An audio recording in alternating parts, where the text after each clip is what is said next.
బహుజనుల అభివృద్ధి కోసం ఏర్పాటు చేసిన జాతీయ స్థాయిలో రౌండ్ టేబుల్ సమావేశానికి సభాధ్యక్షులుగా ఉన్న సీనియర్ నాయకులు దళిత బహుజనవాది అన్నగారు పులిపేర హరికృష్ణ గారికి, వేదిక మీద ఉన్న పెద్దలు, వివిధ రంగాల్లో నిష్ణాతులు, విభిన్న సంఘాల నాయకులు అనేక మంది ఉన్నారు. ప్రతి రౌండ్ టేబుల్లో ఉన్న ప్రతి ఒక్కరికి కూడా హృదయపూర్వకమైన జేబీ తెలియజేసుకుంటా ఉన్నాం.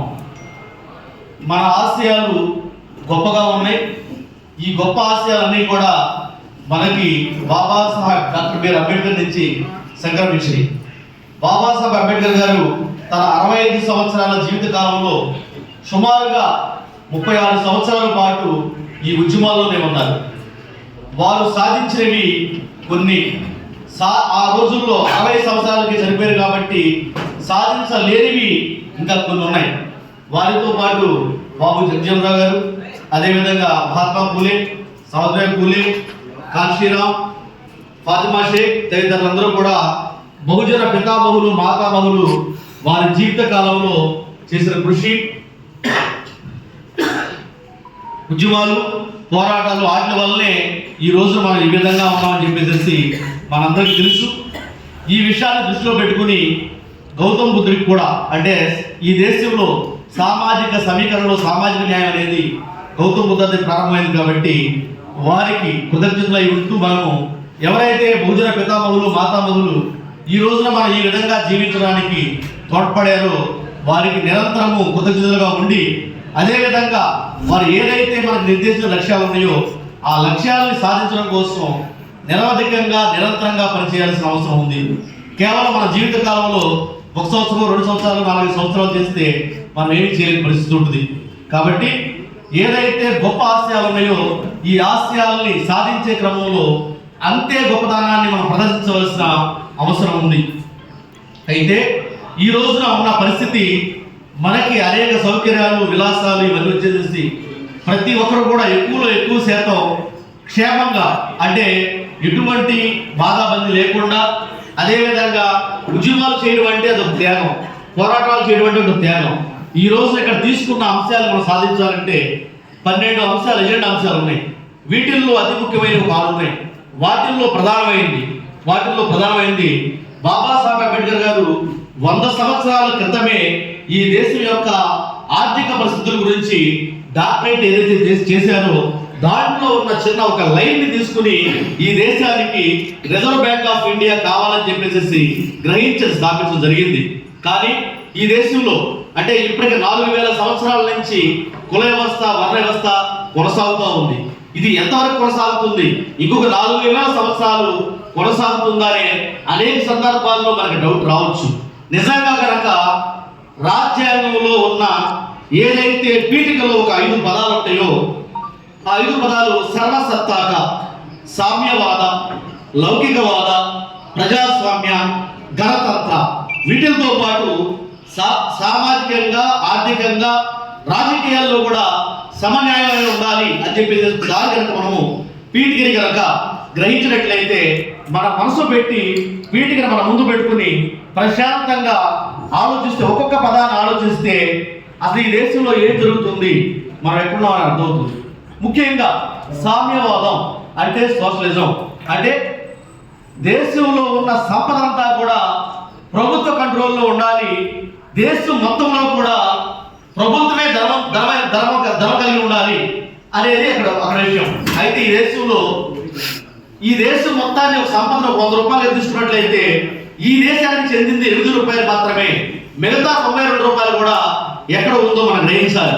ఇక్కడ సోషలిజం ఎక్కడ, సామ్యవాదం ఎక్కడ? నెక్స్ట్ లౌకికవాదం అంటే సెక్యులరిజం, అంటే వ్యక్తులకు మాత్రమే మతం ఉంటుంది, ప్రభుత్వానికి మతం ఉండదు అనేది. మరి దాని గురించి మీ అందరికీ తెలుసు. కాబట్టి ఇక్కడ నాయకులు కానీ, బహుజన రంగంలో ఉన్న నాయకులు కానీ, సామాన్య ప్రజానికం కానీ ఈ రాజ్యాంగం, అసలు ఈ భారతదేశంలో ఒక రాజ్యాంగం ఉంది అని తెలిసిన వాళ్ళు ఎంతమంది అంటే 100కి 20 మంది మాత్రమే. మనకి చాలా ఆశ్చర్యంగా కనిపించవచ్చు. అదేవిధంగా అసలు రాజ్యాంగాన్ని చదివిన వాళ్ళు కేవలం వాళ్ళు కేవలం 2% మంది. మనందరం కూడా ఆశ్చర్యపోయే విషయం, బాధపడే విషయం ఏంటంటే ఈ రోజున నిరంతరం కూడా అంబేద్కర్ గారిని ఫాలో అయ్యేవాళ్ళు లేదా అంబేద్కర్ గురించి మాట్లాడేవాళ్ళు వివిధ స్థాయిలో నాయకుల్లో కూడా అంటే వాస్తవాన్ని వాస్తవంగా మాట్లాడుకోవాలంటే ఎంతమంది రాజ్యాంగాలు చదువుకుంటారని చెప్పేసి క్వశ్చన్ చేసుకోవచ్చు. ఎంతమంది నెలలో రాజ్యాంగం ఉందని చెప్పేసి క్వశ్చన్ చేసుకోవచ్చు. అదేవిధంగా అంబేద్కర్ గారు చనిపోవడానికి కొద్ది నెలల ముందు వారు డిసెంబర్ 6వ తారీఖు చనిపోతే ఆగస్టు 18వ తారీఖున ఆగ్రాలో మార్చి 18, 1956లో వారు ఈ దేశ ప్రజలందరి గురించి కూడా ఒక సమావేశంలో మాట్లాడుతూ కన్నీరు గాత్రం జరిగింది. దాంట్లో నన్ను బాగా ఆకట్టుకున్నది, నేను బాబాసాహెబ్ అంబేద్కర్ గారికి ఎందుకు కృతజ్ఞత ఉండి ఈరోజు గ్రూప్ 1 స్థాయిలో ఒక జిల్లా ఆఫీసర్గా ఉండి ఈ సమావేశానికి ఒక సెలవు పెట్టి నేను ఎందుకు వచ్చానంటే బాబాసాహెబ్ అంబేద్కర్ గారు దేశంలో ఉన్న ప్రజల్ని వర్గాలుగా విభజిస్తూ ఒక్కొక్క వర్గం గురించి ఒక మాట మాట్లాడారు. దాంట్లో ఉద్యోగుల గురించి స్పృహ లేని ఉద్యోగులు, స్ఫూర్తి లేని రాజకీయ నాయకులు, సంఘటన కాని సంస్కర్తల కోసమే నా ఈ కన్నీళ్లు అని చెప్పడం జరిగింది. ఒకవేళ బాబాసాహెబ్ అంబేద్కర్ గారు చాలా కృషి చేశారు. ఆయన చేసిన కృషిలో రాజ్యాంగం అనేది 1% అనేది అందరూ మనం గ్రహించాలి. అయితే ఒకవేళ ఆయన ఇంచుమించు జీవిత చర్మాంకంలో కనుక ఈ రాజ్యాంగాన్ని కనుక రాయకపోయినట్లయితే ఈ దేశంలో అంబేద్కర్ ఉండేవాడే కాదు. దీన్ని కూడా ఆయన గ్రహిస్తూ ఆయన ఏమన్నారంటే ఈ దేశంలో రాజ్యాంగాన్ని ఎప్పుడైతే సమూలంగా నాశనం చేస్తారో ఆ రోజు నేను సరిపోయినట్లే. అయితే ఇక్కడ ఈ రాజ్యాంగాన్ని కనుక రాసే అవకాశం రాకపోతే అంటే ఈ రోజున ఏదైతే పార్లమెంట్లో రాజ్యసభ అంటున్నామో ఆ రోజు రాజ్యాంగాన్ని రాయడానికి రాజ్యాంగ పరిషత్తులు ఏర్పాటు చేసినప్పుడు వారు బెంగాల్ ప్రాంతం నుంచి ఎలక్ట్ అయితే దాన్ని తీసుకెళ్లి పాకిస్తాన్లో తూర్పు బెంగాల్లో కలిపే ప్రయత్నం చేసి ఆ తర్వాత మళ్ళా ఒక్కొక్కసారి ఆయన గెలిస్తే అక్కడ కూడా ఆయన లేకుండా చేసిస్తే ఆ తరువాత బ్రిటిష్ వారి దగ్గరికి వెళ్ళి ఈ దేశానికి రాజ్యాంగం రాసే కమిటీలను లేకుండా చేస్తున్నారంటే ఆ రోజు బ్రిటిష్ వారు మీకు స్వతంత్రం ఇవ్వడానికి ఇంకొక 10 సంవత్సరాలు పొడిగిస్తాము లేదా దళిత స్థానం చెప్పేసి ఈ ఇంకొక దేశాన్ని ఏర్పాటు చేసి ఆ దేశానికి అధ్యక్షుడిగా బాబాసాహెబ్ అంబేద్కర్ పెడతామన్నప్పుడు అప్పుడు భయపడి బొంబాయి నుంచి ఒక ఆధిపత్య వర్గానికి చెందిన ఎంపీ కానీ రాజ్యాంగ పరిషత్ మెంబర్గా ఉన్న వారిని రిజైన్ చేయించి ఆ పోస్టులోకి తీసుకొస్తే రాజ్యాంగంలో కొంత భాగాన్ని రాసే కమిటీలో అంబేద్కర్ గారు సభ్యులు అయ్యారు. ఆ తరువాత ఇంత పెద్ద దేశానికి రాజ్యాంగాన్ని ఫైనల్ చేసే సందర్భంలో ఒక 20 కమిటీలు 7 సబ్ కమిటీలు ఉన్నప్పుడు నత్తనడక సాగుతున్న సందర్భంలో ఆ రోజున గ్రహించి డ్రాఫ్టింగ్ కమిటీకి అంటే రాజ్యాంగం బయటికి రావాలంటే దీని మొత్తానికి హెడ్ అవ్వాలంటే దానికి బాబాసాహెబ్ అంబేద్కర్ గారు అయితేనే సాధ్యపడుతుందని చెప్పేసి నిర్ణయం తీసుకోవడం జరిగింది. ఈ నిర్ణయం ఏమి మన మీద జాలితోనో దైత్యమో బాబాసాహెబ్ అంబేద్కర్ని ఆ రోజు నాటికే ప్రపంచ మేధావిగా ప్రపంచం మొత్తం గుర్తించింది అన్న విషయాన్ని భారతదేశం గుర్తించరా. ప్రపంచంలో ఉన్న అనేక రాజ్యాంగాలు రాస్తే ఒక పెద్ద ఆయన దగ్గరికి వెళ్ళి మా దేశ రాజ్యాంగం కూడా మీరు రాయాలంటే వారు ఏం చెప్పారంటే ప్రపంచంలో ఉన్న అనేక దేశాలకు రాజ్యాంగం రాస్తే నేను నాకేదైనా సందేహాలు వస్తే భారతదేశానికి ప్రత్యేకంగా ఒక విమానంలో వెళ్ళి బొంబాయిలో కానీ ఢిల్లీలో కానీ అంబేద్కర్ దగ్గర ముందుగానే 3 నెలలు 4 నెలల ముందు సమయం తీసుకుని ఒక 10 రోజులు ఆయన దగ్గర ఉండి ఏ రాజ్యాంగమైన ప్రపంచ రాజ్యాంగాలని నేను ఫైనల్ చేస్తున్నా నేను కనుక మీరు చెప్పినట్టుగా రాజ్యాంగాన్ని మీ దేశానికి రాస్తే అది అంబేద్కర్ అవమానించే కాదు దేశాన్ని అవమానించడం ఉంటుంది. కాబట్టి మీరు బాబాసాహెబ్ అంబేద్కర్తో రాయించుకోండి అన్నప్పుడు మాత్రమే రాజ్యాంగ రచన కమిటీకి వారిని చైర్మన్ చేశారని చెప్పేసి మనం గ్రహించవలసిన అవసరం ఉంది. ఈ రోజున బహుజన వాదులు బహుజన నాయకులు సబ్జెక్టు లేకుండా చాలా మంది ఎవరు బాధపడద్దు. మనకి సబ్జెక్ట్ లేకుండా మనం ఏమి చేయలేము. మనము బాబాసాహెబ్ యొక్క మార్గదర్శకంలో ముందుకు వెళుతూ వారి స్ఫూర్తిగా తీసుకుని అంబేద్కర్ వాదులుగా నుంచి మనం మాట్లాడే మనము బాబాసాహెబ్ అంబేద్కర్ తన జీవిత కాలంలో సుమారుగా 50 సంవత్సరాల పాటు రోజుకి 7-8 గంటల సేపు పుస్తకాలు చదివారు. వారు కేంద్ర మంత్రిగా ఉన్నప్పుడు కూడా రోజుకి 4-5 గంటలు తక్కువ కాకుండా పుస్తకాలు చదివేవాళ్ళు. వారి జీవితంలో 10 లక్షల పేజీలు చదివారు. అంటే 70,000 పుస్తకాలు చదవడం జరిగింది. 50,000 పుస్తకాలను తన సొంత డబ్బుతో కొనుక్కుని ఒక లైబ్రరీ అంటే రాజగృహ చెప్పేసి ఇంటిని నిర్మించి దానికి ఒక లైబ్రరీ పేరు పెట్టడం జరిగింది. అటువంటి మహనీయుడికి ప్రపంచ మేధావికి వారసులమైన మనము ఎంతమంది ఇప్పటి వరకు రాజ్యాంగం చదివాము? ఎంతమంది నిజంగా అంబేద్కర్ చేసిన ఉద్యమాలు, అంటే అంబేద్కర్ చేసిన కృషి మొత్తాన్ని కూడా ఒక 10 విభాగాలుగా చూసుకున్నట్లయితే ఎక్కడ ఇటు రచనా రంగంలో ఉన్నారు, అదేవిధంగా పోరాటంలో ఉన్నారు, విప్లవాలు సృష్టించడంలో ఉన్నారు, ఇటు అదేవిధంగా రాజకీయ రంగంలో ఉన్నారు, ఆర్థిక రంగంలో ఉన్నారు, న్యాయ వ్యవస్థలో ఉన్నారు, అనేక రంగాల్లో వారు ఉన్నారు. అటువంటి మహనీయుడిని మనం స్ఫూర్తిగా తీసుకుని నిత్యం కూడా అంబేద్కర్ అనే మనము కనుక ఈ పుస్తకాలు చదవకపోతే, కనీసం ఆయన గురించి లోతుగా అన్వేషణ చేయకపోయినట్లయితే, పరిశోధన చేయకపోతే మనల్ని అంబేద్కర్ వాదులు అంటారని చెప్పేసి సందర్భంగా మనం ఆలోచించుకోవాల్సిన అవసరం ఉంది. అదేవిధంగా ఈ రాజ్యాంగ పుస్తకాలు నేనే సంకలనం చేయడం జరిగింది. అంటే మన జీవితంలో ఏదో ఒక మైలుస్టోన్ ప్రోగ్రామ్ చేయాల్సిన అవసరం ఉంది. ఇక అనేక మంది లీడర్స్ ఉన్నారు. మనము ఎల్లకాలం ఉండము. మన జీవిత కాలంలో ఒక 20 ఏళ్ళు, 30 ఏళ్ళు, 40 ఏళ్ళు మనం ఈ ఉద్యమాల్లో ఉంటాం. నేనైతే 2005 సంవత్సరం నుంచి ఇక్కడ నేను ఉద్యోగం చేసుకుంటూనే, ఒక ఆఫీసులో ఉద్యోగం చేసుకుంటూనే, ఉద్యోగం కోసం నేను ఎంత తప్పపడి ఉద్యోగం చేస్తానో అంతే తప్పతో నేను ఈ యొక్క సంఘాలలో కూడా ఉన్నానని చెప్పేసి ఇప్పుడు చాలా మందికి తెలుసు. దీంట్లో భాగంగానే మన జీవిత కాలంలో ఖచ్చితంగా మనం ఒక మైలుస్టోన్ ప్రోగ్రామ్ చేయాలని చెప్పేసి భారత రాజ్యాంగాన్ని తెలుగులో, ఇంగ్లీష్లో సంకలనం చేసి ఇప్పటి వరకు ఒక 25 లక్షల రూపాయలు ఖర్చు పెట్టి గత 2 సంవత్సరాల నుంచి 30,000 పుస్తకాలు పైగా అతి కొద్ది మంది సహకారంతో మాత్రమే ఈ పుస్తకాన్ని మొదలు చూపించడం జరుగుతుంది. దయచేసి ప్రతి ఒక్కరికి కూడా నేను ఏమని విజ్ఞప్తి చేస్తున్నానంటే, రాజ్యాంగాన్ని చదివిద్దాం. రాజ్యాంగం ఒక 6 పుస్తకాలు మీ కష్టార్జితంతో ఒక 1000 రూపాయలు పెట్టి కొనుక్కుని ఒక పుస్తకాన్ని ఇంట్లో పెట్టుకుని మీకు ప్రియమైన వారికి, లేకపోతే మిమ్మల్ని అభిమానించే వాళ్ళకి ఒక 5 పుస్తకాలు మీరు బహుకరించినట్లయితే రాజ్యాంగాన్ని మనం చదివించినట్టు ఉంటుంది. బాబాసాహెబ్ డాక్టర్ బిఆర్ అంబేద్కర్ గారికి నివాళులు అర్పించడం అంటే వారి రాజ్యాంగాన్ని చదివిన వాళ్ళు మాత్రమే ఆ నివాళులు అర్పించడానికి అర్హులని చెప్పేసి ఈ సందర్భంగా మీ అందరికీ కూడా తెలియజేస్తా ఉన్నా. ఇంకో 2 నిమిషాలు. అదేవిధంగా ఈ రోజున ఎవరైతే రాజ్యాంగాన్ని అమలుపరుస్తూ దాన్ని ప్రజలందరికీ చేర్చలేకపోయే పరిస్థితులు ఉన్నారో, ఈ రోజున అంటే తన పరిధిలో తాను రాజ్యాంగంలో ఉన్న పీఠికలో ఏదైతే సారాంశం ఉందో, అదే విధంగా ఆర్టికల్ నంబరు 14, 38, 142వ ఆర్టికల్స్ లో న్యాయం గురించి మాట్లాడతారో అటువంటి న్యాయం గురించి ఈ రోజున అన్నగారు ఆలోచించారు. ఆ అంశాన్ని ఇక్కడ ఎజెండాలో పెట్టారు. అది ఎవరైనా చెప్పగలరా? ఎజెండా ఏంటో ఎవరైనా అంటే క్వశ్చన్ చేస్తారని ఎవరు అనుకోవద్దు. మనల్ని మనం సమీక్షించుకోకపోతే, మనల్ని మనం రివ్యూ చేసుకోకపోతే మనం ఏమి సాధించలేము. అదే ఢిల్లీ వారికి కూడా హక్కులు రావాలని చెప్పేసి అన్నగారు ఈ రోజున చెప్పడం జరిగింది. ఈ రోజున ఈ యొక్క మీటింగ్ లో బహుళమైన అంశం అంటే మనము నిరంతరం కూడా ఆధిపత్య వర్గాల సంఖ్యలలో ఉండిపోయి నిత్యం కూడా బాధపడుతున్న సందర్భంలో మనకంటే దిగువ ఉన్న వారి హక్కుల కోసం ఆలోచించకపోతే అది సమంజసమా? ఈ సందర్భంగా మీ అందరి కర్తవ్యంతో అన్నగారిని నేను అభినందిస్తున్నా.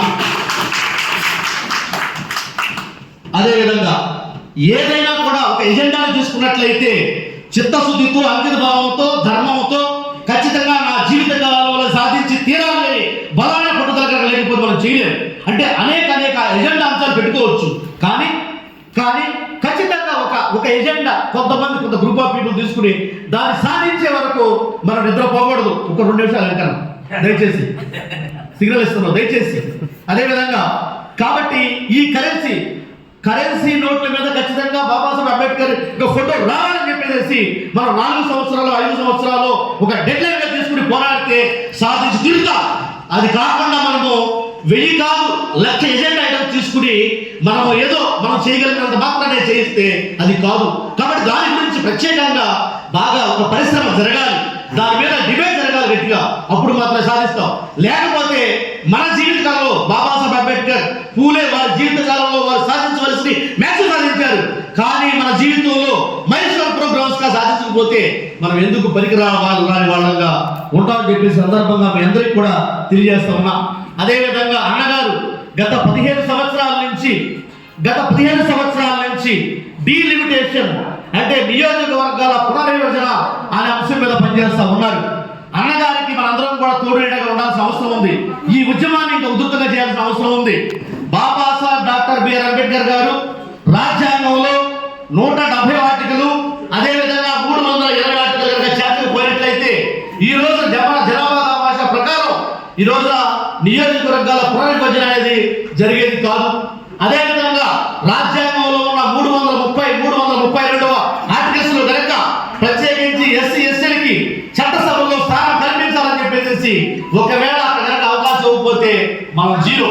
అయితే ఈ ఉద్యమం కూడా అన్నగారు బుధాలు వేసుకున్నారు కాబట్టి ఖచ్చితంగా ఇక్కడ సమాజంలో చూస్తామంటే అందరూ సమానమే, అంతా బాగా జరుగుతుంది, చాలా బాగా బ్రతుకుతున్నా అనిపిస్తూ ఉంటుంది. కానీ వివక్ష అనేది, కుట్ర అనేది, కాన్స్పిరసీ అంటే కుట్ర అనేది ఎప్పుడు జరుగుతుందంటే రేపు పొద్దున పునర్విభజన నియోజకవర్గాల పునర్విభజన జరిగేటప్పుడు మనకి జరగాల్సిన అన్యాయం జరిగిపోతుంది. జరగాల్సిన అన్యాయానికి ప్రధాన భూమిక, ప్రధాన పునాది ఏర్పడిపోతూ ఉంటుంది. ఆ పునాదులు నిర్మించేసిన తర్వాత అయిపోయిన తర్వాత మన తలను తీసుకెళ్లి గోడ కొట్టుకున్నా కూడా ఉపయోగం ఉండదు. ఏ సందర్భంలో స్పందించాలో అదే సందర్భంలో ఖచ్చితంగా స్పందించాల్సిన అవసరం ఎంతైనా ఉంది. ఈ రోజున ఎక్కువ శాతం ఈ బహుజనులు చేసే ఉద్యమాలు ఏ విధంగా ఉన్నాయంటే నేల విడిచి స్వామి చేసినట్లుగా ఉన్నాయి. కాబట్టి ఏ ఒక్కరిని నేను ఉద్దేశించి విమర్శించట్లేదు, కానీ మనల్ని మనం పరిశీలించుకోవడం, సమీక్షించుకోవడం అనే అంశాన్ని బట్టి నేను ఈ సందర్భంగా మాట్లాడుతూ ఉన్నా. ఈ సందర్భంగా ఎవరైతే యూజ్ చేస్తున్నారో సిన్సియర్గా తీసుకుని మన జీవిత కాలంలో ఏదైతే బాబాసాహెబ్ డాక్టర్ బిఆర్ అంబేద్కర్ గారు బహుజన పితామహులు, మాతామహులు సాధించలేని అంశాలు కొన్ని ఉన్నాయో అంటే వారు సాధించలేక, ఎబిలిటీ లేక కాదు, వారి జీవిత కాలం సరిపోక. కాబట్టి వారు ఏవైతే హక్కులు, అవకాశాలు కల్పించారో వాటిని పరిరక్షించుకుంటూ ఏవైతే వారి జీవిత కాలంలో సాధించలేకపోయి ఉన్నారో వాటిని సాధించుకోవడం కోసం మన జీవితాన్ని ఖర్చు చేయాలని చెప్పేసి ఈ సందర్భంగా తెలియజేసుకుంటా ఉన్నాం. అదేవిధంగా అనేక సందర్భాల్లో మనం మాట్లాడుతూ ఉంటాం. 1932 పూనా ప్యాక్ సెప్టెంబర్ 24వ తారీఖున బాబాసాహెబ్ అంబేద్కర్ బ్లాక్మెయిల్ చేసి ఏదైతే వారు తెచ్చుకున్న కమ్యూనల్ అవార్డు ఉందో అంటే ద్వంద్వ నియోజకవర్గం సంబంధించిన అవార్డు ఏదైతే ఉందో అటువంటి అవార్డుని రద్దు చేసి ఇక్కడ పూనా ప్యాక్ తీసుకొచ్చి మనం అన్యాయం చేశారు. ఆ అన్యాయం అనేది ఇక్కడ కనిపిస్తూ ఉంటుంది. ఫర్ ఎగ్జాంపుల్, నేను షెడ్యూల్ ట్రైబ్ అనే కాదు, ఒకవేళ మీరు షెడ్యూల్ ట్రైబ్ గురించి ఒకసారి ఆలోచించినట్లయితే ఆంధ్రప్రదేశ్ 40 లక్షల మంది జనాభా ఉంటే 20 లక్షల మంది ఏజెన్సీ ప్రాంతంలో ఉంటే అక్కడ అసెంబ్లీ స్థానాలు 7 ఉన్నాయి. మరి ఈ మైదాన ప్రాంతంలో ఉన్న 20 లక్షల మందికి ఒక ఎస్టీ ఎమ్మెల్యే సీట్ కానీ, అదేవిధంగా ఎమ్మెల్సీలో మనకి రిజర్వేషన్ లేదు కాబట్టి, రాజ్యసభలో రిజర్వేషన్ లేదు కాబట్టి ఆ ఆలోచన చేసే పరిస్థితి ఉండదు. ఒకవేళ బాబాసాహెబ్ ఆ రోజున తెచ్చిన కమ్యూనల్ అవార్డు అనేది మనకుంటే పూనా ప్యాక్ అనే కుట్రదారుల ఒప్పందం కనుక ఈ దేశంలో జరగకపోయినట్లయితే ఈ రోజున మనకి ద్వంద్వ నియోజకవర్గాలు, ఫర్ ఎగ్జాంపుల్ ఏలూరులో 2 ఎమ్మెల్యేలు ఉండేవాళ్ళు, చుట్టుపక్కల ఒక 4 నియోజకవర్గాలు కలిపి ఎస్సీ ఎస్టీలు మాత్రమే ఓటు వేసే అవకాశం ఉన్న ఒక ఎమ్మెల్యే గారు ఉంటే ఇంకో ఎమ్మెల్యే గారు జనరల్ గా ఉంటారు. అది కమ్యూనల్ అవార్డు అంటే. అటువంటిది మన దగ్గరికి రానివ్వకుండా ఎన్నో మాయమాటలు చెప్పి బాబాసాహెబ్ అంబేద్కర్ గారిని భయపెట్టి అదేవిధంగా వారిని బ్లాక్మెయిల్ చేసి ఈ దేశానికి ఒక నాయకుడు అంతరిపోతే దేశీయ సర్వనాశనం అయిపోతుంది అని చెప్పేసి నన్ను దూరం చేశారు. ఈ అంశాలని ఆలోచించాల్సిన అవసరం ఉంది. కాబట్టి మనము ఆ కమ్యూనల్ అవార్డు కోసం మళ్ళా ప్రయత్నం చేయాల్సిన అవసరం ఉంది. అదేవిధంగా ప్రియమైన మిత్రులారా, మరొక అంశం అన్నగారు బలమైన అంశాలు తీసుకున్నారు. అది ప్రైవేట్ రంగాల్లో రిజర్వేషన్స్. ప్రైవేట్ రంగాల్లో కనుక రిజర్వేషన్స్ మనం సాధించకపోతే రాబోయే రోజుల్లో మన ఉనికికి అస్తిత్వానికి ప్రశ్నార్థకం తెలియజేస్తూ ఇటువంటి మహోన్నతమైన అవకాశాన్ని మీరు కల్పించినందుకు, అదేవిధంగా నేను హాఫ్ డే లిమిట్ వచ్చాను కాబట్టి నేను మళ్ళీ ఆఫీస్కి వెళ్ళిపోవాలి కాబట్టి దయచేసి నేను వెళ్తాను చెప్పేసి మీరు తెలియజేస్తూ మీ అందరికీ నా హృదయపూర్వక ధన్యవాదాలు. జై భీమ్, జై భారత్. జై భీమ్, జై భారత్. Thank you.